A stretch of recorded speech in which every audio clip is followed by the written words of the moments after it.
关注我的朋友们应该都知道，我已经在新疆滑了20多天的雪了。哎，刚从新疆落地杭州，又开始牛马搬砖了。因为今天要拍的车非常的重磅，那就是极氪 8X。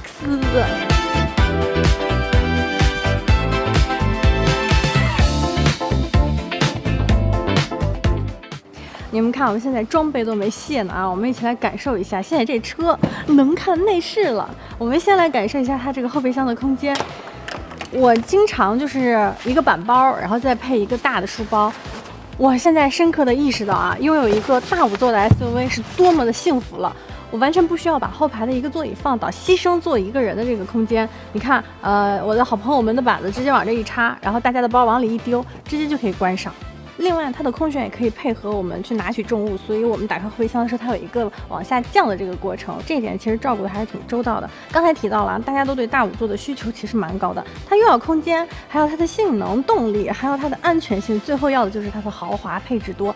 哎，我觉得大家有点贪心，但是放到现在这个社会啊，我们国产车的品牌是完全可以满足的。所以今天呢，咱们就趁着可以看内饰，让各位老板们进车感受一下。走着。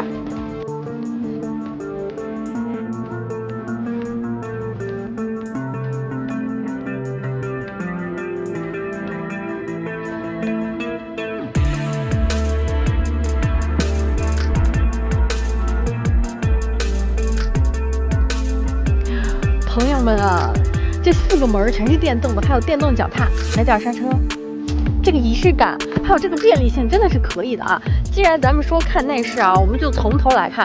我们这台车它是一个棕色和黑色拼接的一个内饰。其实如果是比较喜欢年轻战斗感的，它有一个黑红撞色，我觉得那个也非常的酷。另外你们看，它这个木纹饰板用的都是真木头啊。这个纹路每台车上都不一样，还有就是在这台车上啊，我们终于看到了中控有一些实体按键了。其实有一些非常跟手的，你放在手边是非常好使的。你看，比如双闪呀、玻璃的一些储物啊、后备箱的开启啊，还有就是驾驶模式悬挂的调节，以及我们这个底盘的一些调节。现在呢，我们还不知道它的这个配置清单，我们就拿到了这台展车来跟大家聊配置啊。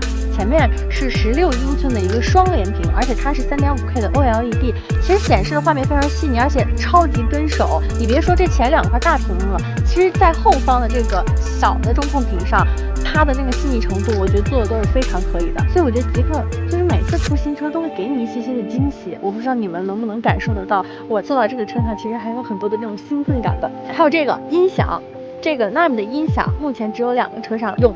一个品牌是宾利，一个就是极氪了，所以那个想要买8X 的车主啊，你们就是宾利同款了。另外，这个把手也不陌生，是吧？看到这个把手意味着什么？这绝对是一台性能车了。那有了这个性能车的这个称号，人家3.7秒也不是盖的，它的这个主驾也是有一个主动的侧翼支撑的，而且响应速度我们听工程师聊的是0.1秒，还是非常快的。但是我们这个真实用起来它到底怎么样，就看我们到时候试驾的感受了。后排最值得说的就是这个老板座了，媲美1.4米躺椅。要知道1.4米躺椅正版8万块，所以你买这个车就是车价上现减8万，这才是你真实的价格。咱们来感受一下它到底有多爽。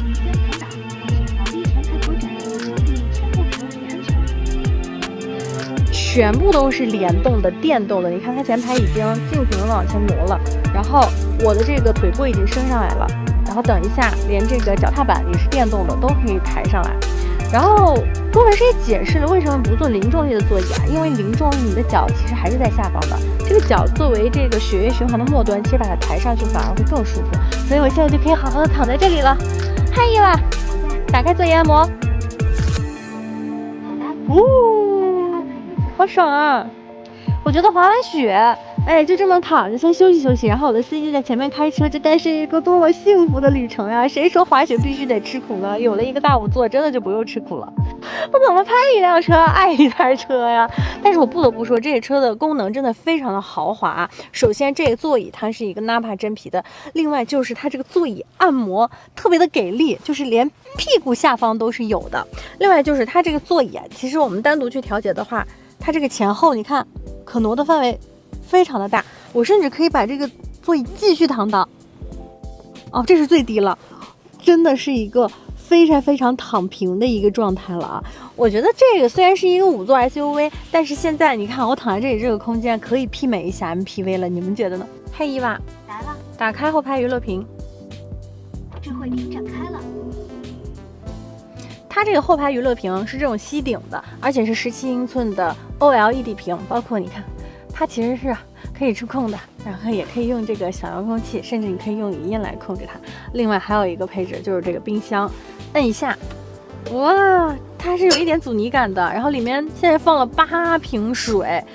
最低是零下6度，最高是50度，所以既可以喝冰可乐，也可以给孩子热一下奶粉。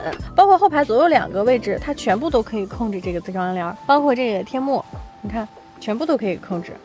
朋友们，有的这个脚踏板啊，它按了还不如不按。你踩一步上去呢，你觉得步子有点大；你踩它吧，又觉得有点麻烦。但是你们看这个，就是很顺，特别的顺。哎呀！这个真的很好哎，我怎么真的很像充值，但是这个真的很好哎。其实我这次在新疆滑雪的时候租的这个车遇到了非常多的痛点，我今天拍这台车发现它全部都能给我解决了。首先就是我们的后备箱放雪板确实是有点不大行，所以就需要放倒座椅牺牲一点这个空间。但在这台车上，它后备箱能装，而且车上坐5个人，同时还特别的舒适，配置也高。我觉得对于现在很多年轻人来说的话，多多少少都有点爱好。对于车的要求不只是一个通勤，更希望它是能起到一个承担自己爱好的一个工具车。所以这个车真的是给了你诗和远方，我觉得这么夸它真的是不为过。另外就是对于性能，我觉得年轻人要求也是挺高的。那再来给大家回顾一下这个车的参数啊，它是一个中大型的插混 SUV， 它有55度和70度电2个版本，所以纯电续航能超过400公里。然后你也不用担心它的续航焦虑，因为它是可以加油的。另外就是它的0-100加速3.7秒，也是一个性能小野兽了。然后车长5.1米，所以它这个空间大，但是它其实开起来它也是有一定的尺寸克制的。我觉得它主打就是一些年轻的家庭消费群体了，甚至它可能成为下一个爆款走量的车。你们一起来猜一下，它的价格会是多少呢？